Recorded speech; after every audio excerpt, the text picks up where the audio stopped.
আজকের রেসিপি হইলি গরুর মাংস আব্বারে হালা হালা করে বুনা করছি। তো আসসালামু আলাইকুম, বেগুন কেন আছেন? আলহামদুলিল্লাহ বেশি বেশি ভালো আছি। আপনার কাছে আজ শেয়ার করতে পারছি দিয়ে গরু গোস্তর কালা বুনা।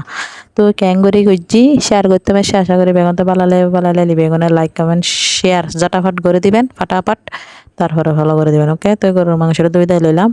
তারপরে এটা পরিমাণ মতো দিয়ে ফেলাই দিই মরিচুর করে, একখানা মরিচুর করে হাম দিয়ে ফেললাম। আবার পরে দিয়ে গুরুম সম্ভবত।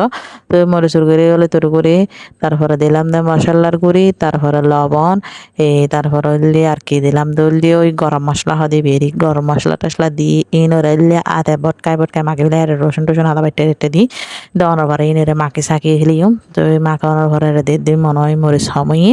তো এর শেষে আবার পরিমাণ মতো আবার আরেক চামিচ অ্যাড করি মরিচের গুঁড়ি।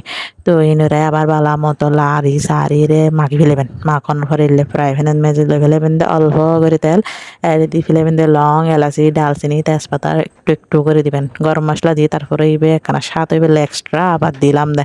তো তেলের মেজে লাল করে ফেলিম, তারপরে আবার অল্প পেঁয়াজ রসুন দিয়ে ইনরে আবার লাড়ি সারি একখানা লাল করবো। ইন মেজে লাল করে ডালে দিন দিয়ে হাতালে দন পড়ব অবশ্যই। তো এই লাল যখন এবার ডালে বড় করে ডালে দিবেন দিয়ে গরু গোস্ত মাখের এখন দিয়ে কিন।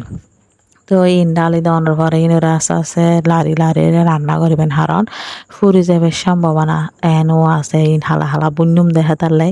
তো ইন আর মতো ইল্লে করি গোটা গোটা গোটা গোটা করি লারি ফেলে বেড়ে গোটা গোটা মরিচ দিলাম, কেনা জাল জাল ওই বেললাই। তো ইন এরকম করে কালা কালা বুন্নে করে ফেলে লারি লারি লারি লারি। তো ওই রে ই বললে সেকেন্ড পর্যায়ে, এখন থার্ড পর্যায়ে বলতে ফাইনাল পর্যায়ে আইব। ফাইনাল পর্যায়ে এবারে হালা সুচি হয়ে যাবো। এবারে হয়তো গরুর হাইলেবো না হালাবো না। তো এখন আইব কি জানান না, ফাইনাল লুকস ই বললি সেকেন্ড লুকস নি, তারপর আইব দিল্লি ফাইনাল লুকস ই বললি ফাইনাল লুকস কালাবো না।